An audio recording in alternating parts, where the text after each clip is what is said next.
When Ethan caught his girlfriend naked with another man, his heart broke into a million pieces. But little did he know that within 24 hours he'd have an unlimited bank account at his fingertips and she would regret everything. "Jane, wear your clothes." Ethan watched as his girlfriend jumped out of the hot tub, quickly covering herself. "Ethan, you don't understand." The naked man who was in the hot tub with Jennifer leaned back and grinned.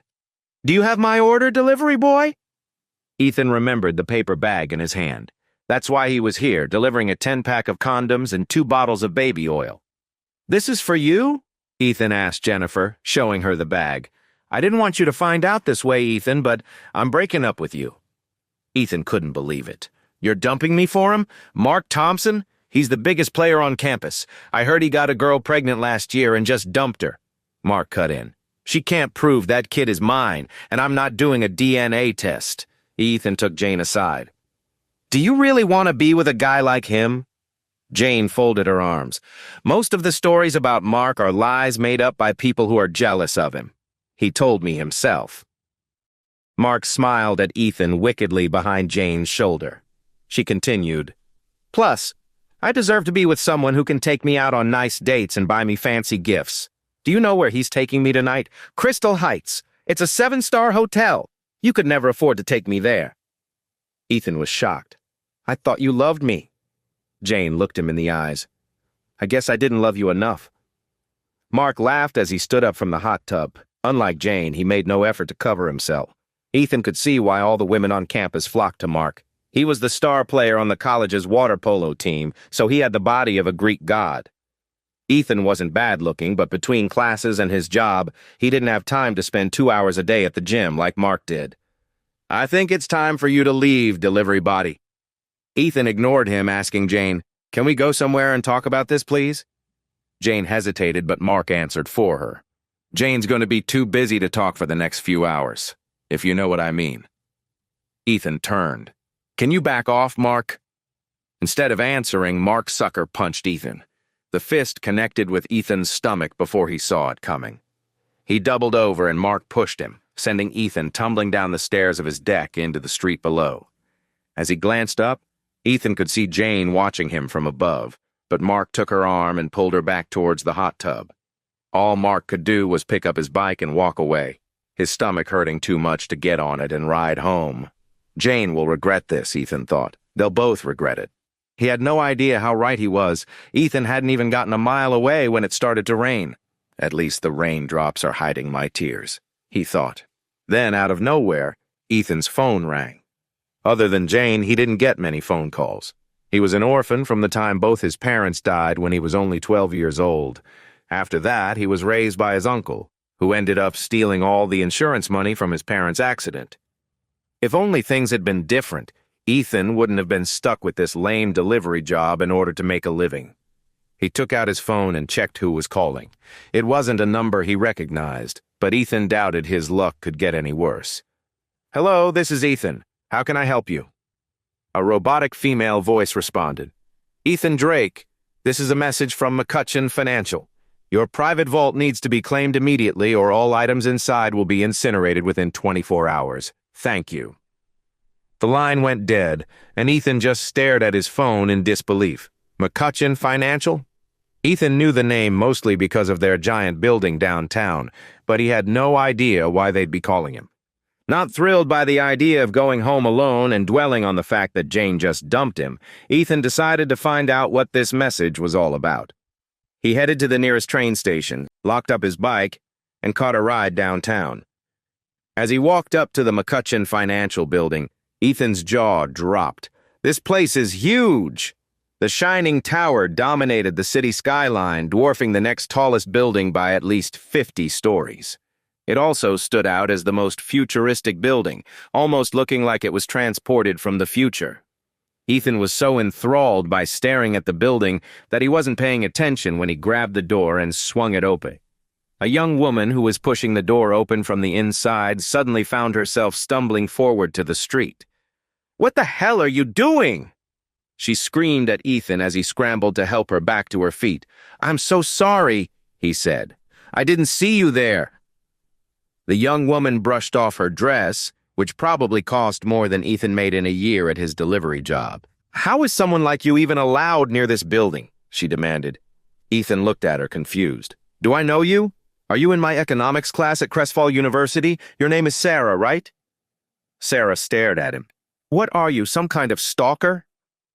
Before Ethan could say anything, a woman in her early 30s ran over from the reception desk asking, "Miss Harrington, are you all right?" Sarah turned up her nose. "I am most certainly not all right. This creepy stalker practically threw me to the ground." The receptionist nodded understandingly. "I will have security called on him at once, Miss Harrington." Ethan's eyes went wide. "Security? I was just opening the door." Both of the women glared at him before the receptionist turned to Sarah. "Let me take you to your limousine, ma'am." When they turned away, Ethan realized he probably didn't have much time. He hurried into the building, past the receptionist's desk, and slipped past a door marked VIP Services. "Excuse me, what are you doing here?"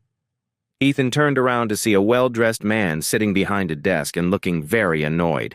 "I got a call that I needed to retrieve items from a private vault here." The man paused. "Private vault? They're only reserved for our most elite clients." Ethan shrugged. "That's just what the message told me." The man stood and walked closer to Ethan. "Any account linked to one of our private vaults would require fingerprint verification." He motioned to a fingertip scanner on his desk. Ethan shifted, nervous. "Sure, of course." Taking a breath, Ethan reached forward and placed his thumb on the scanner. After a beat, it flashed red. The man shook his head. "As I expected, your fingerprint is not on file."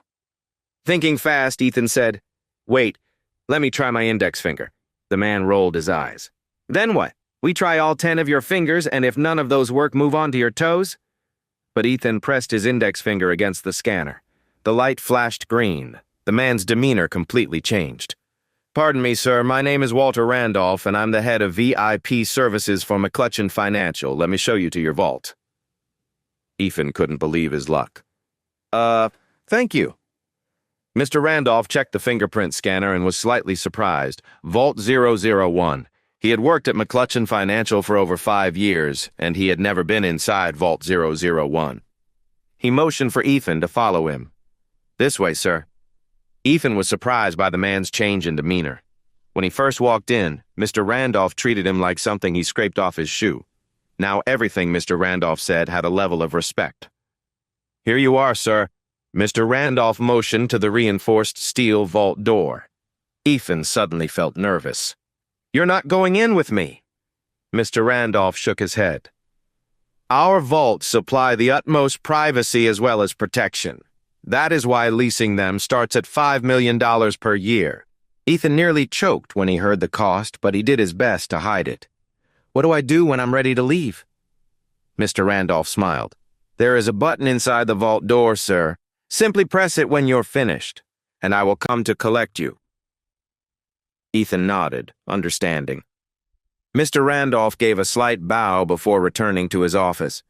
As Ethan walked through the door, he didn't know what to expect inside the vault. Would there be stacks of cash, piles of gold, and antiques? Nope. There was just a small metal box on a table. "What the hell is this?" Ethan wondered, approaching the table. No money, no treasures, just a box. Annoyed, Ethan flipped open the box and froze, shocked.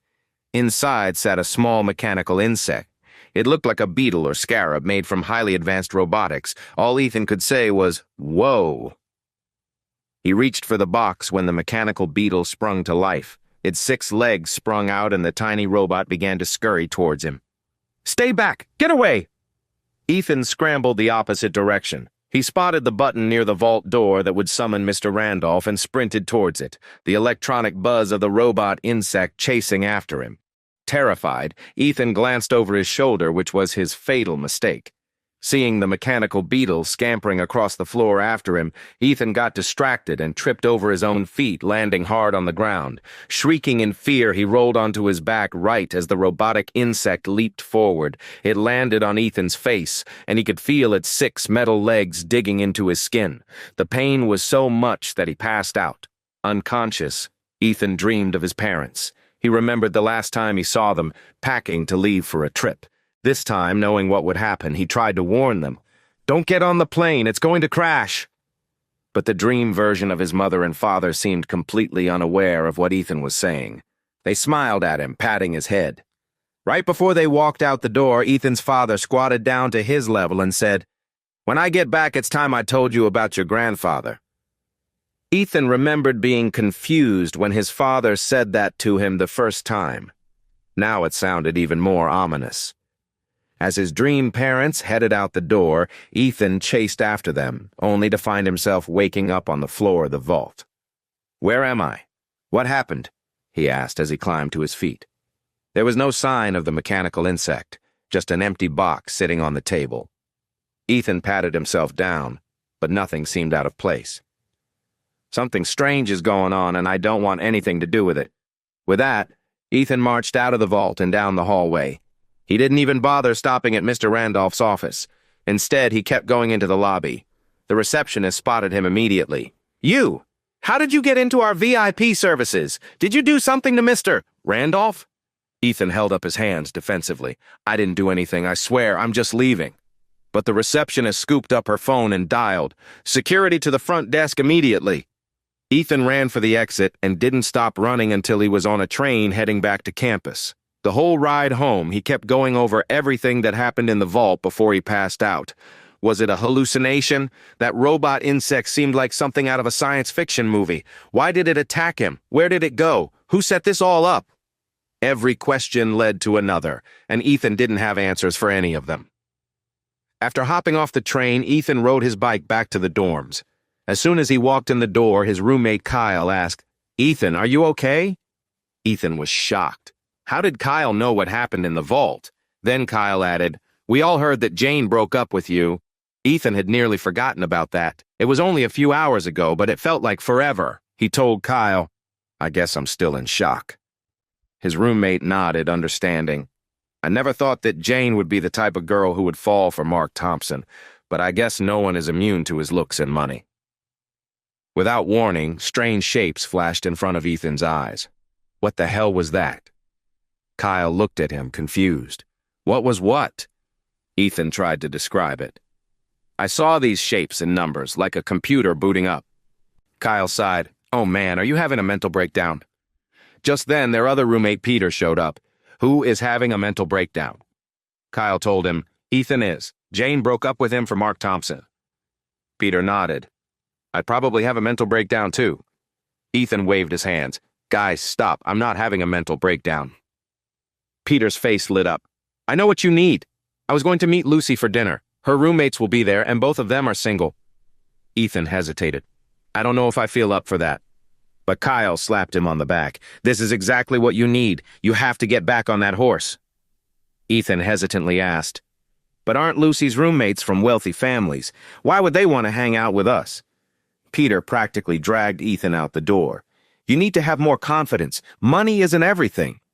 Ethan shrugged and gave in, completely unaware that he was going to learn the complete opposite was true.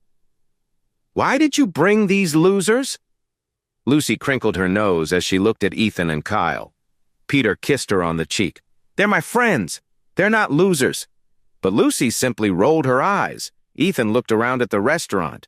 He couldn't feel more out of place in the wealthy establishment. He poked Peter in the side and said, "You didn't tell me that you were meeting her here, at the Crystal Heights Hotel." Peter glared at him. What difference does it make? Ethan didn't want to admit the truth. While breaking up with him, Jane said that Mark was taking her to the Crystal Heights Hotel for dinner, and the last thing he wanted was to see his girlfriend out with her new boyfriend. "Oh my God. You're the guy who practically threw me on the ground today." Ethan's focus snapped to Lucy's roommate. As soon as he saw her face, he recognized her.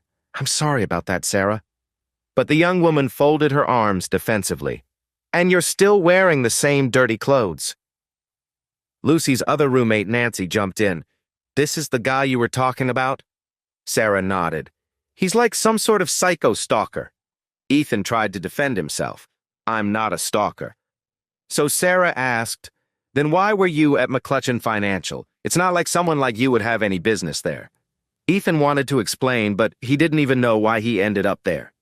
Suddenly, another flash of symbols and numbers passed in front of Ethan's eyes, catching him completely off guard. He turned away from the group, shaking his head to make the symbols go away, but when his vision cleared, he could see Jane and Mark walking into the restaurant. "Ethan, what are you doing here?" Ethan fumbled for an answer. "I'm getting dinner with some friends." He motioned to the group, but Lucy turned up her nose, annoyed. "Ew, you're not a friend of ours." Sarah and Nancy stared at Mark in awe. "I wonder if he looks better in that suit or completely naked." They giggled to each other. Meanwhile, Ethan's heart was breaking all over again. "Excuse me," he told everyone before rushing off to the bathroom. He could hear them giggling and gossiping behind him, but he couldn't stand to be around them anymore. Once in the men's room, Ethan splashed water on his face. "Pull yourself together," he told himself. "You don't want Jane to see you freaking out like this." Ethan glanced at the mirror, but more symbols and numbers filled his vision, followed by screeching noises. He fell to the ground, covering his ears. Then, just as randomly as it started, everything stopped. Then the same robotic female voice that left a message on his phone spoke into Ethan's mind, saying, "Installation complete." Ethan stood up and looked into the mirror again. "Installation of what is complete?" The voice explained, "You now are in possession of the super-opulent system. It is bound to you alone and will disappear upon your death." A holographic display appeared in Ethan's vision, and the female voice read out the information. Name, Ethan Drake. Current balance, $100 billion. Current state, body, level 5, weak, mind, 28, slightly above average. Luxury points, 0. Ethan was shocked. "Wait, did you say my current balance is $100 billion? The voice responded, "Correct. Your balance is connected directly to McClutchin Financial and can be accessed via your fingerprint." The voice continued, "For every $10 million you spend, you'll earn 1 luxury point, which can be used to upgrade your body, mind, or purchase various special abilities." Ethan shook his head. "Wait, are you saying that by spending millions of dollars that I can make myself stronger or smarter?" The voice replied, "That is correct." Ethan's mind was flooded with all the possibilities. "No, this can't be true. It has to be some kind of joke." The holographic screen vanished, and the female voice told him, "I assure you that this is very real." Ethan examined himself in the mirror. "This has to be a dream. That mechanical insect must have done something to me. I'm probably still unconscious in that bank vault." He splashed some water on his face and dried off with a towel before leaving the men's room. Instead of returning to the restaurant, Ethan headed for the hotel's front desk. A gorgeous woman in her mid-20s greeted him. "How may I assist you, sir?" Ethan glanced at her name tag. "Hello, Kendall. I was wondering, what is the most expensive room in your hotel?" Kendall smiled. "Our presidential suite costs $20,000 per night." Ethan thought for a second. "I'd like to book it for tonight." Kendall's professional smile didn't falter, but she obviously looked Ethan up and down.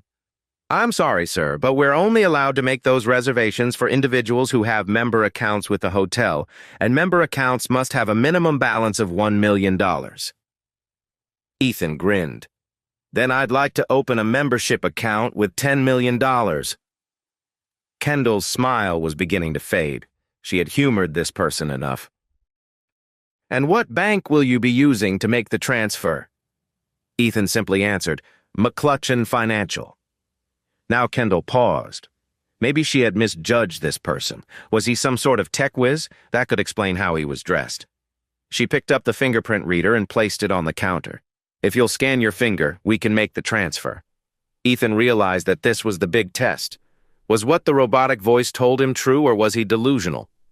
He pressed his finger onto the scanner to find out. There was a green flash, and Kendall told him, "Transfer is complete, Mr. Drake. You now have a membership balance of $10 million. Would you like me to book the presidential suite for you?" Still in shock, Ethan said, "Yes, that sounds great." Kendall turned to start the process, and Ethan heard the robotic female voice in his head. $10 million spent. You have earned 1 luxury point. Would you like to apply it now?" Unsure what was going to happen, Ethan whispered, "Yes, apply it to my body stat." The voice said, "Confirmed." A volt of energy surged through Ethan's body. He could feel a bit of his fat burn away as his muscles grew tighter. People might not be able to immediately notice the difference, but it felt like he'd spent 6 months at the gym. Kendall asked. "Would you like me to show you to your room?" Ethan turned and glanced through the doors of the restaurant at his friends, Lucy's stuck-up roommates, and Jane standing there with Mark's arm around her shoulder. "No," he told Kendall. "I think I want to get something to eat first." He smiled wickedly as he walked towards them. Will Ethan use his new fortune to win back his girlfriend or make her regret ever dumping him? What special abilities can he unlock by earning more luxury points? And does his new fortune have something to do with his mysterious grandfather? For answers to these questions and more, listen to the hit audio series My Super Opulent System, only available on the Pocket FM app. Click the link to download now and continue the story for free.